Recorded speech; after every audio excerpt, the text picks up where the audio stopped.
Hello there. I think we're now on the episode 19 of DevsWall since we haven't done episodes for a while, but it's a pleasure here to have Luis Franco with us. He's a software engineer, content creator, and esports manager with more than 9 years of experience in the software industry. How's it going, Luis?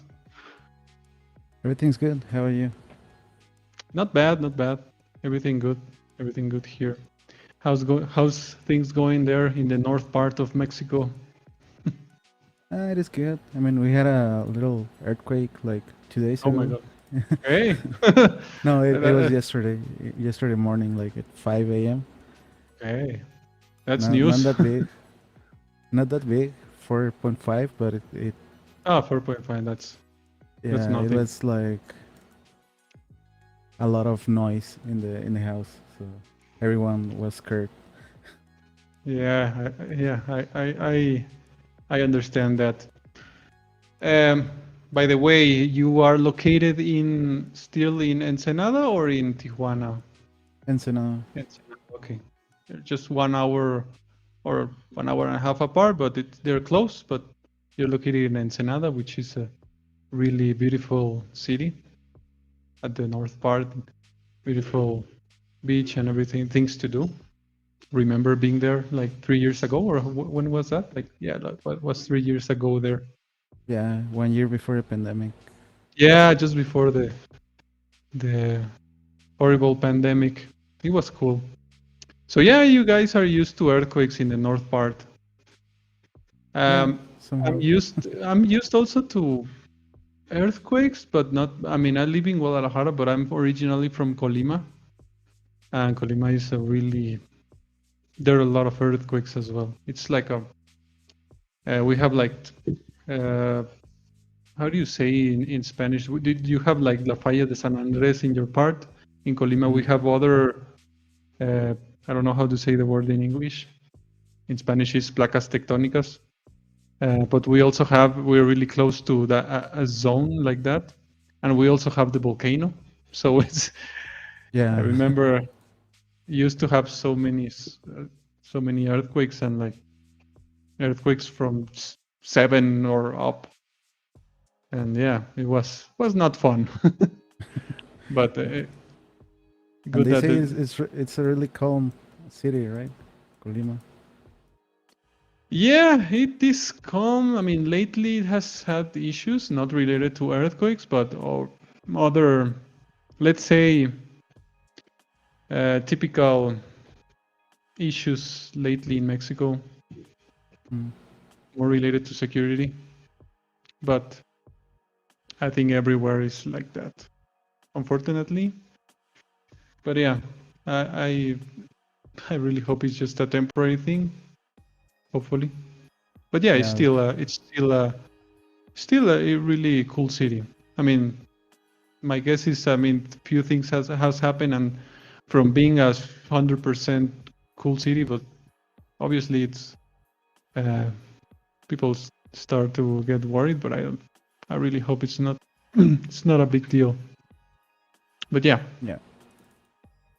hopefully, I mean, thankfully everything is good so far here. So now moving on from earthquakes and other stuff to uh, some some other things. What's the deal? I mean, how how did you start with the all this software engineering world?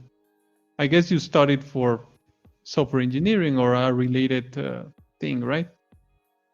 Yeah, my bachelor's degree is in software engineering, uh, and I started just because I liked programming. I took programming classes in high school, and what I what I loved about it is that basically you can build whatever you want. Obviously, there's some limitations, but like programming is like if you want to make an app to, I don't know, do whatever thing you imagine, you can do it. And Like I like that part of the software engineering that you just have to think of something new in something disruptive or innovating, and you can build it. So that's why I started to study software engineer, and also I was somehow attracted because of the video games. So when I started, I wanted to build video games, but then when I started advancing in my courses and looking for how was the industry back then, I I saw that maybe it was a little bit difficult to actually get a job from development, software, video game development. So I started to focus more on you know, regular software development with companies that build whatever application you use. Uh, but I always had that like idea of involve myself into video game industry. So that's how I started with a initiative that is called Gamers Who Code that we're gonna talk about that later. I started creating my own esports teams for different video games. So I've been always a gamer since I was a child. So yeah, I think video games is something that I really enjoy as a hobby, and also I would like to be more involved into the gaming industry.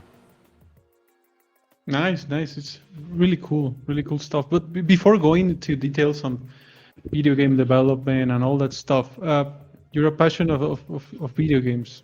I mean, I also enjoy video games. I mean, lately I haven't played that much, but I remember as a kid, we all grew up with video games with Nintendo and all the series of Nintendo, Super Nintendo, 64, all the way up to now. And other consoles, other. But in our times, in my times, it was just Nintendo and Atari. I remember, and Sega. Now we have lots of stuff. Now it's a really cool thing that there is a lot of. I mean, playing video games is much easier now. In my times, it was not that easy. It was kind of expensive, in a Yeah, way. you had to buy the console, and you had to buy the I mean, games and the simplest option was just going to a store that has a machine. an In arcade. Spanish, an arcade. In Spanish, we call it las maquinitas. That was our option. We went to a special place with maquinitas with arcade games, Mm. and it's really cool. It was really cool. It's something that it's maybe not common these days because of so many consoles that we have and that you can have at home, and it's more accessible now. And even at your PC or in your cell phone, you can have great video games. But what sort of video games are your favorite ones, or were your favorite ones as a kid or now, or what do you enjoy most playing? When I was a kid, I used to play. Actually, I remember when I was really young. I used to play with my mom, and we used to play Nintendo 64. And the the game that I remember the most is Bomberman, Super Bomberman, something like that. But it was a version for 64, so it was in Oh, 3D, and you, well, sort of 2.5D maybe, okay, because you had the camera viewing from the top, but in a corner way, and your okay, character could move to in every angle, and there was some switching cameras. Well, yeah, it was 2D slash 3D. It had okay. like different stages, different camera views, different mechanics. It was a really complex game, and I think we spent a lot of hours passing that game. And I we remember Bomber. I mean, I used to play Bomberman. I don't know if it's the original version, but the one from Nintendo. Uh, the one the that one in was 2D yeah, and 2D, and just you just need to put the bomb and brakes yeah. and be careful with the enemies, and then just be careful with not bombing yourself Mhm. and all that stuff. It was really cool game, but it was in the 2D version. Yeah, in the NES version. Yeah, in Exactly. Nintendo 64, it was really a long game. I think it has a lot of stages, and as I mentioned, had a lot of mechanics. I think that it was really fun because you had to you could in some stages you could uh, like had a you had to go under the water, Okay. and you had like a turbine or something like that attached to your body, so you could like swim fast and throw the bombs uh, in a different way. So it was really fun. You could also jump into a rabbit that you could use it like riding it, and the rabbit could Okay. jump a lot, and it was really fun. I mean, it had a lot of mechanics. There was also some stages with a snowboard. So yeah, it was a really complex game. And remember, we spent a lot of time completing it, and we did complete the game. Nice. So it was really It fun. was Also, just you and your mom playing Bomberman 3D. Nice. yeah, Cool. and you know, each time you died, you had to pass the controller to Yeah. the next. You miss your chance. Yeah. Yeah, and yeah, it was really cool. I remember also playing Pokemon in my Game Boy Color. Oh, I nice. had the yellow version, the one that had Pikachu. It was really cool. Then my parents had a grocery store, and we had an arcade machine.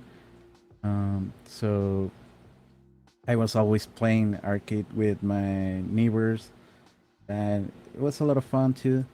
Then I started to play some games in PC and playing online games like Tibia. I don't know if you remember Tibia. It I was don't an remember. RPG I online game, okay. and that's actually where I created my username that I use for everywhere right now. That is Starlux. There looks That okay. that was my username in Tibia, and still my username in every game. So yeah, that's when I started playing online games. I was like in elementary, maybe last year. Okay. Uh, Nice, that's when I nice. started playing online, and then a lot of games that I tried so So far. yeah, then I mean now the video game industry is like so many options, right? There's like a famous game each month or or each week. There's like a new game like people Yeah, are kids are playing, and yeah, moving from Fortnite to Fall Guys or whatever, right? Or I don't know what they're playing now. Honestly, I'm an old dude now. I play the video games I play is just Mario Kart with my kid with mm, the uh, Switch. Basically, that's Mario. I think it's Mario Kart 8. And mm-hmm. it's really fun. It's really fun. There's racing and battles. I prefer the battles because I'm racing. I'm really terrible. Battles, I have fun. I like to throw bombs and things to other cars. Yeah. It's Racing became really hard. I yeah, it's remember in uh, 64 it was really easy to just race and move your cart. And right now with all the new mechanics, it makes yeah, it it's more hard. complex. Yeah. And now my kid knows. I mean, he's good at racing. I mean, he's only 7. He just got 7, and he's really good. He beats me, gets in first place, and beats me, and laughs at me. And I say, okay, come on. When were you just had the GameCube less than no, not the GameCube, the Nintendo Switch for less than I don't know 7 months, and you're really an expert? Or Yeah. I'm an old dude, and yeah, he sometimes tells me, okay, you need to do this to turn. You need to look to press the upper bottom, and then the car will go like this, and then you can continue, and then yeah, he knows that all that stuff, and it's cool. But yeah, but I remember games in my era. I'm talking to more than 20 years ago were really fun as well. All the Yeah, I mean, it all was the more Mario like Bros. a Saga.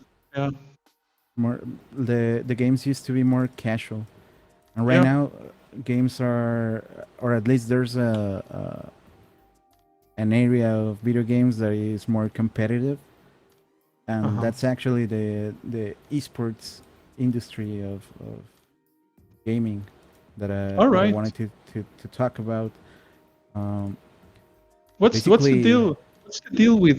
Let's go there. What's the deal with these esports? I mean, I heard the term everywhere now. I mean, a lot of people are into esports, and you are one of them because you're an esports manager. What's the deal with it? Can you? I mean, for a dummy like me, like dummy in video games, what's esport and what do you do there?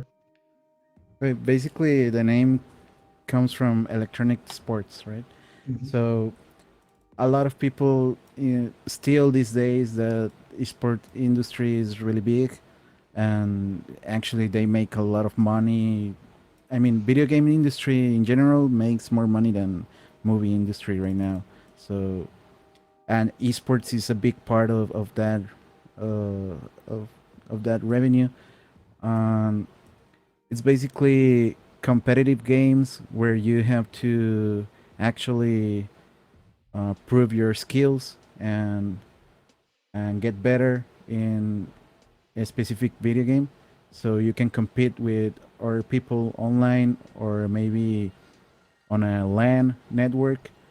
When they make presential tournaments, they have their own LAN network, so they can compete without any latency. So it's basically getting good at a video game and training a lot. So kids have to spend a lot of time playing to improve themselves. There are big esports organizations that you can maybe enter one of them, but it's like any other sport. Like for example, in soccer, you have, I don't know, Manchester United, and you have to actually be good to in order to be part of that team, right?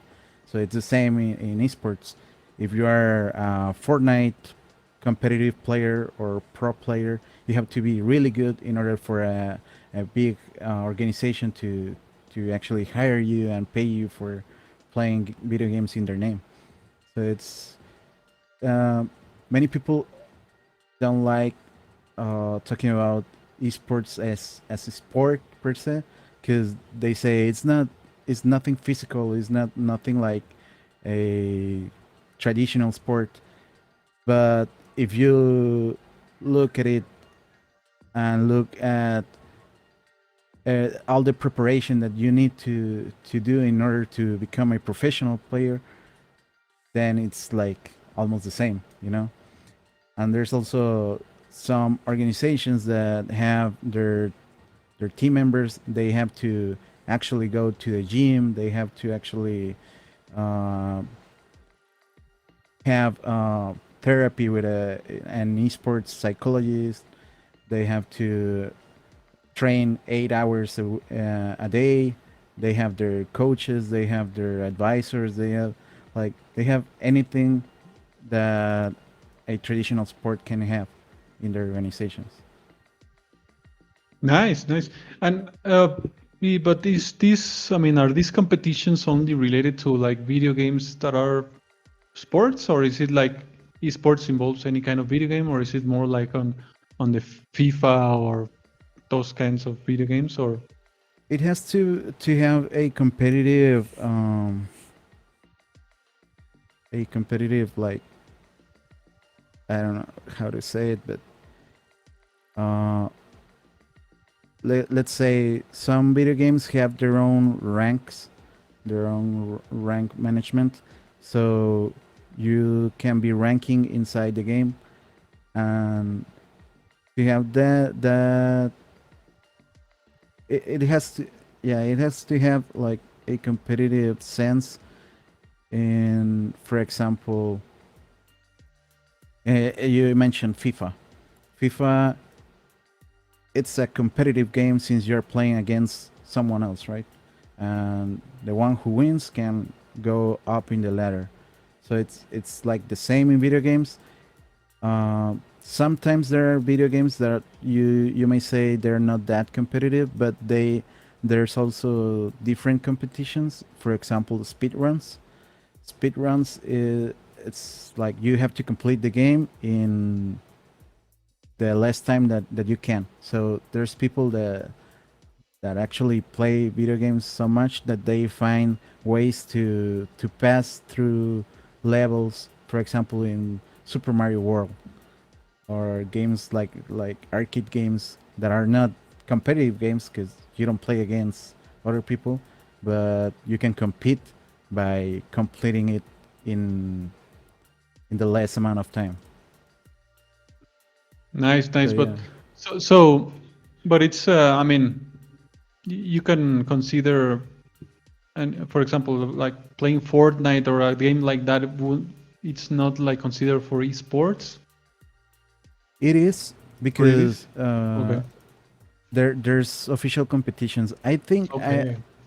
Nice. I guess that what makes a video game and an actual esport is if the actual video game makers support tournaments or support Mm. uh, the Yeah. world ranking and stuff like that. So, for example, Fortnite, Valorant, League of Legends, um, Dota, Rainbow Six are the ones that I recall right now, that right now are the like the most played esports. So yeah, it has to have a support from the developers to actually have this tournament atmosphere, and that's what make a video game can become an esport. But yeah, it's basically the industry and how the developers uh, have their ranking system and have their Okay. tournaments. You know, I guess you know CS:GO or Counter Strike. Yeah. Uh, it's still an esport, still played. They still have tournaments, world championships. So there's a lot of organizations that still play Counter So Strike. nice. So even a simple game can turn, if for example, a simple game as Mario Bros. Or even Mario Kart could, if they support like a turn, if they start doing tournaments, they can be like an esport, right? Yeah, Like I an mean, there's tournaments for Street Fighter, for example, Street that Fighter. But the Capcom one, hosts. the original one, Street No, I Fighter mean 2. they are they make, I think, tournaments for Street Fighters 5, something like that. I mean, Okay. they are ready, are always updating their games, so they update their tournaments also. So each, it depends in each company what they want to do, what's their route to take Nice. in their esports area. Nice. I really think, I mean, I know so little about esports, but I mean, I think it will be really complex to do it. I mean, to compete. I mean, how many hours would you need a day? I mean, you will need so many hours of playing and of also, I as you mean, mentioned, as you mentioned before, you also need like a psychologist, just not to not get crazy, and then physical activity to maintain healthy. I mean, you need your physical and mental health. Plus, you need to be play so many hours. So, I mean, as I hear it, for me, it will be really difficult. I mean, I would say, oh man, that's. will be too much competitive because I believe you might need so many hours of experience to be able to compete. I guess. Yeah, I mean, depends on each individual, but you have to improve your skills, and that's Mhm. only by playing. I mean, it's training. For example, I have a team. It's called Noctis Velator, and that team we have a team in Rainbow Six, and previously we had a Valorant team also, and I used to play in that Valorant team. I founded it, and I gathered some players, and we used to train at least 2 to 4 hours a day together. So we had to be connected at certain time. We had to spend some time improving our strategies, because you have to have a strategy to in order to beat your opponent, right? So there are some strategies that we had to actually write them in almost in paper, but write them in a document Mhm. to to see how we were gonna tackle the opponents in certain map with certain characters of the game with certain abilities. So so yeah, you have to build your own strategies, and then you have to apply them in real games. So there's you know what, for example, American football players do, that they play scrimmage games that are not official games, or are not from a game from a league, but they just Okay. play it in order to improve or to put in practice some new strategies. Uh, like you would say in soccer, in Spanish, you would say an amistoso, a Okay. friendly Okay. game. A friendly So match. yeah, Uh-huh. we used to look for friendly matches with other teams that we knew were good enough to actually improve ourselves, or to put in action our strategies. So yeah, it's a lot of time that you need to be involved in this, and that's why I don't play anymore as a competitive player, because you have to take your adult duties. Um, Yeah. I guess but so. yeah, I mean, the preparation needed is I think it's a serious matter. Uh, Many people think that spending a lot of time playing a video game is wasting your time, but I think it depends on how are you focusing your time, right? So if you are playing a lot because you want to be a professional player, then I think it's good because you are just preparing yourself. It's like if you see a kid that goes and plays soccer for 6 hours in the afternoons, no one is saying anything because they say, "Oh, he's preparing himself. He's improving. He's maybe he one day he will become the next Ronaldo."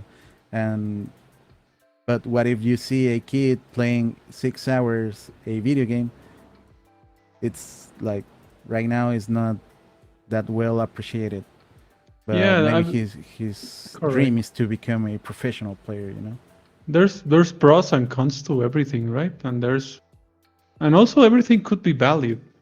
Even either the kid that goes out and plays soccer in the park, maybe plays for a couple hours and plays just for fun. Mm-hmm. He doesn't want to be a professional. He just wants to relax and play for fun. Or the kid that goes to the video game and also plays for fun. Maybe plays.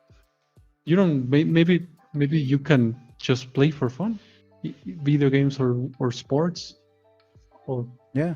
uh, you can play in easy mode and having in mind, okay, I'm just relaxing and I don't want to do this. Or you can also be more professional. Like, okay, let's turn medium mode, let's turn hard mode, and then let's learn. Or you can go to play soccer and then, okay, I want to train, not just play in the park with some people there, and I want to train to go to a place where I can learn, play soccer better, Mm-hmm. whatever. So there's there's a lot of I think both scenarios for anything applies to anything, and it's valid to to approach and do as you wish, right? Yeah, I As mean, long as you keep healthy, I mean, in general, I and mean, as long as you keep exactly. responsible. Exactly. You could. I mean, I go play soccer with my kid, whatever, just to relax. I go play video games just to relax. We play on easy mode because we know we're just having fun. That's cool as well. Video games is it, it, it's just entertainment that we have. Sports is also an entertainment, and Hmm. video games as well. So yeah, though depends on what you want to do, right? Yeah, but yeah, I've seen a lot or I have had some players that actually have to deal with their parents, that they don't want them to spend a lot of time playing. So when I had the Valorant team, one of our team members had to go a certain hour because if not, their parents would uh, get mad at him and would not allow him to continue playing. And it was like, dude, we need you. We're Because gonna lose. yeah, he was a good player. So yeah, and sometimes we had to lose uh, some some games because of he had to leave, and you have to have your five, in this case five team members online, and they have to be present in order to compete, for example. So yeah, I mean, and Cool. that's why I mentioned that it can be serious, you know, it can be It is, something. and in that case, it's like a group. A Hmm. group video. I mean, you can play individually, and you can play in group. In that case, you Yeah, were playing like a team. A team. Yeah, that's really cool. Just like sports, right? yeah. Cool. Cool. That's a cool. Cool. Oh, sorry. Um. Well, this was a really cool talking about each sports, but now moving on to general uh, video game development. Um, how do you see the whole panorama in general? I mean, in your experience, I mean, you're involved in video games and software development. How do you see it in the whole world and also in our country? I mean, as I mentioned, video game industry is pretty big, you know, but it is difficult to actually, for example, have your own video game company, because it's like you mentioned, it's the entertainment industry, so you have to the your consumers have to really like your product in order to succeed, and it's really difficult for a video game to actually be enjoyable for everyone or for a lot of people, because right now, I mean, video games are evolving so fast, uh, that you have to deliver something really good, something really exceptional in order to have success. And I think it's because consumers are really picky these days, you know.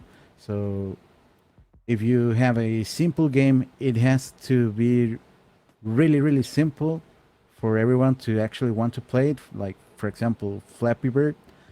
It was a really simple game, and it made tons of money because of Yeah, the simplicity, and it was really easy that you just took your phone and start playing. and that was just But one in a million. yeah, I mean, we haven't heard of another game that simple that has made a lot of money recently. So yeah, it is. I mean, it is difficult, and there's tons of video games already in the marketplace. There's tons of attempts to actually make money out of them, and not a lot of them succeed. So it is, as I mentioned, it is difficult. So right now, big video games or AAA video games, that as they are known, um, they're supported by big companies. So it is easy for them to actually make money out of them. But you can actually have some examples of great video games or games that they spent a lot of money and they didn't succeed. Just like movies, you can see a movie that they spent millions of dollars and at the end they didn't even make the investment. So it's the same in video games. So as it is a difficult to make revenue industry, it is also difficult to actually find I don't know, finance or something like that. So that's why gaming industry has been more developed in countries like Korea or United States because they have more time doing this. They have uh, more support from companies, so they're not that afraid to actually spend money in video game development.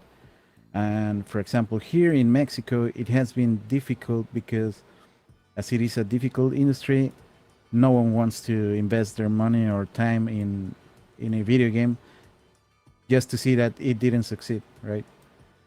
But of course, there's also uh, companies that have actually made some good progress in this industry, and I think right now it's a good time to start looking for video game development in Mexico because the industry is growing and it is in baby steps right now. But I think that there are um, some big companies or medium to big companies right now in Mexico that are actually leading the way, and they they have made these games that are so good and they made a lot of money that right now there's a lot of let's say um, business people that are looking into the industry. So I think, like I said, right now it's a good time to start looking into video game development in Mexico because we have had some good examples, and one is Lienzo. Lienzo is a company from Chihuahua. They developed a game called Mulaka, and that Okay. game made a lot of money. It was in top 10 in the market Nintendo Switch, and it had a lot of success. And that game was their story. Their main story is about the Raramuri culture in the Chihuahua Sierra. So there, it was a story from something really based in a Mexican culture. So, and then they released another game that also had some good results. That it's also and it's that game is about the Aztec culture. And right now there's another company that's emerging with a video game. I remember I forgot the name of the video game, but it's a game that it's gonna be about um, the Asian cultures in Mexico and Central America. So, I mean, there's a lot of potential to actually create good stories that are not already developed. There's a lot of things that we could take from our culture, take from our experiences, and make a game out of it. So, um, Nice. yeah, So the first one, there's so the first one you mentioned is Lienzo. That's the company Mhm. from Chihuahua, right?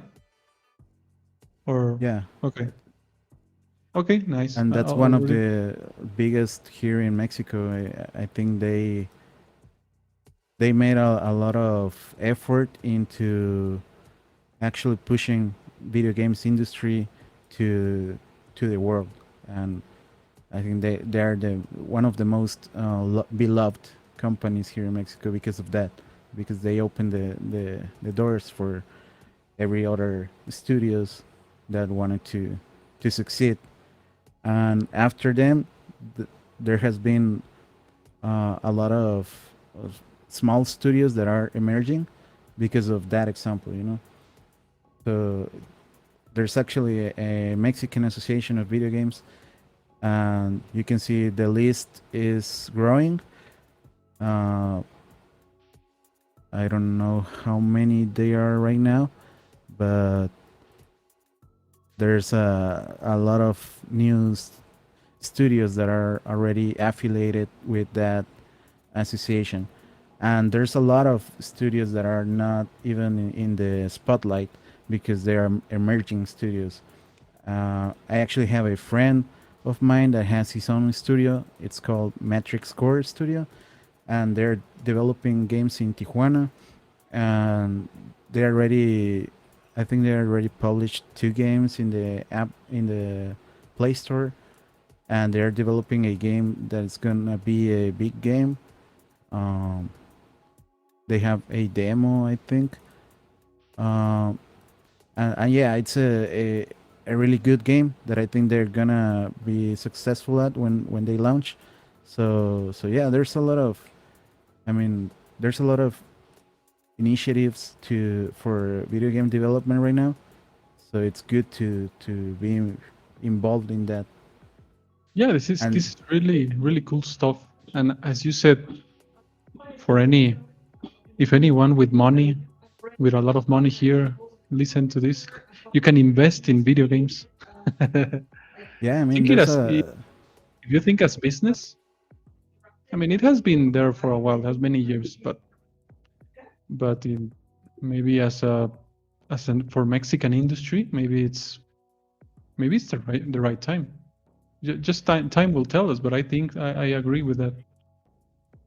yeah, because I mean, you can you could argue that there are not a lot of good video games. Like if you open your mobile and you go to the app store, you're gonna see a bunch of games that are not that good.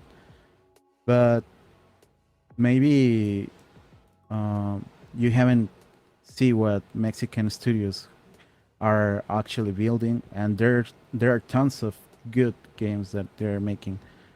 Um, so yeah, and that's why I wanted to talk about also about Gamers Who Code, which is an initiative that I started back in 2015, I think. All right. And Do you have like the web page for that? yeah, I mean, it's not that updated, but you can see it in gamerswhocode.org. Okay. .org. Um, Nice, and nice. yeah, basically, what we wanted is to promote video game development. And by that, we have known some studios here in Baja. That's where I knew my friend from Matrix Core Studio.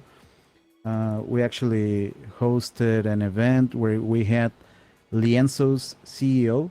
He was in a video call on our Nice. event Cool. in Tijuana, and it was really cool. I mean, and by surprise, there were 2 QAs from Lienzo present in our event. So they at the end they started like a Q&A session with them, and it was really awesome. I think, and I think that's why I mentioned Lienzo is a good company that has opened the doors because they are actually inspiring. You know, you can see their game that had a lot of success, and you're like, dude, we can do it. We can do this. I mean, not because in Mexico there's not a lot of support. That doesn't mean that you cannot make a great game.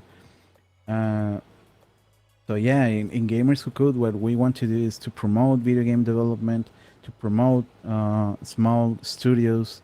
So if there's anyone that wants to collaborate with us or that wants to get known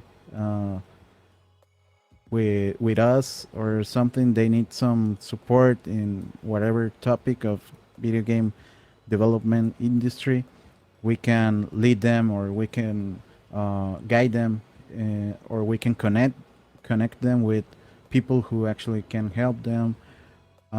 We also have workshops where we teach people how to start into video game development. We had a actually, I think I shared to you a game, a HIO link where we have two video games. Those were developed before pandemic. It was in 2019, 19, I think. Uh, and those games were developed by people who didn't know anything about video game development. So they just went. We had, I think, in total, there were 5 sessions, and in those 5 sessions, they built these two demos. So it's just something that I love to share, because you can see that it isn't hard to learn. It is hard to have a good storyline for your video game. It is hard to actually create something big that involves the actual player into the story or something like that. But to start, it is not hard. It is as easy as start programming in any other language, you know. So it's something that we love sharing and we love supporting. So Gamers Who Code has been a little quiet lately because of pandemic and some stuff. Our team members had to stop collaborating with us.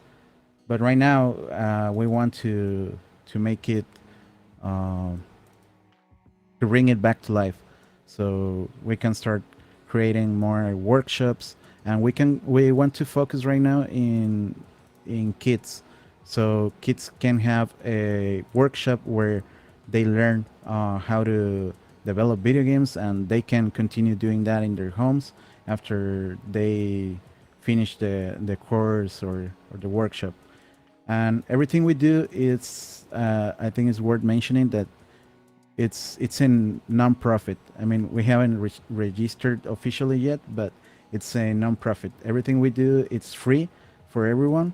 uh, we have never have a cost at any of our events, and we do it just because we love sharing this passion for video games, you know. Yeah, this is really cool. I mean, I do agree. For a really cool and a really effective way of maybe getting people or kids, I mean, the younger generations to involve in coding or software engineering in general is with video games, and I mean, it's the present and the future, in my opinion. Um, I remember there is a page called code.org that I mean I follow from many years back. I'm pretty sure it still exists, and it shows you how coding is like a non-profit also thingy. Like the idea is to get all the kids and all the people involved in coding, because it's like the present and the future. Has been the past, present, and I think it will still be in the future. And there's a lot of cool stuff there. There's like a way of like a video game that helps you understand coding in a really cool way. I remember I downloaded that video game for my kid in the tablet, and he started like learning if and for loops and while loops with a video game. Just like it was a ball that moved from one place to the other, and with commands, right? So it was really cool. I mean, everything of this uh, relates, and it's a cool way of still getting the more people in this world. And this, I mean, coding and video games world is it's a huge world now, and it will be huge. It will get larger and larger each day. Yeah, totally. Um, I actually just shared to you another tool that we actually wanna implement it in our workshops. That is called Scratch. That was developed by MIT, and it's a very interesting tool if you want your kid to start um, creating some video game. You can do video games. You can do just animations. You can do from small things to big projects, but it's a drag and drop tool. So you have to specify variables and stuff like that, but you don't have to actually code a lot. So I think it's really cool for kids that doesn't know a lot of uh, they don't know how to code, and they can start developing their logical side first with this kind of tools. So, Cool, so cool. yeah, I just So for whoever wants to get the kids or their own kids or whoever wants to get involved in this, you can follow this link. It's really cool. It was this was a really great episode, and I don't just mean it because of being polite. I just honestly think this was really cool stuff, and I know you and I could continue talking about video games for so long, even that I'm not a huge gamer. I mean, I used to play lots of video games when I was younger. I play sometimes now at my old ages, but it's really cool stuff. Really cool stuff, and I want to appreciate that for being here in this episode. It was really great to have your all your expert a person like you with all this background in software and video games and all this initiative that you are doing. It's really great. Thanks so much, Luis. no, thank you for having me here. As you know, I'm glad to collaborate anywhere I can. So so yeah, and you have been in our podcast too. So it's Yeah, good to have a crossover. a crossover with Hoppy Hour Yeah, and DevsWall. happy Yeah, hour podcast. nice. Thanks so much, Liz, again. And anyone who watches this. And if you have any questions or anything, you can follow Luis. I think you can find here at Starlux. You can follow him in social network or where are you? Or I don't know if you use anything else or Discord or whatever gamers use. Oh yeah, in Discord, it has a hash, and it's 2900 2900. Okay, So it's Starlux with that number. don't worry. We will share all these things. Okay. We'll share all Yeah, these things. you can hit me up. Actually, and also if you want to follow Gamers Who Code in social media, you can find it as like that, Gamers Who Code. At Gamers Who Code. Okay. Yeah, in Facebook and Twitter. Twitter is being quiet for a lot, but in Facebook we tend to promote our events. Um, we have hosted also online events. I don't know if we're gonna continue doing that. Maybe yes. So just keep in the loop in our Facebook fan page. Nice. Perfect. Thanks again, Luis, and anyone who watched this. Thanks so much. Take care. We'll see you next time. Bye bye. Bye.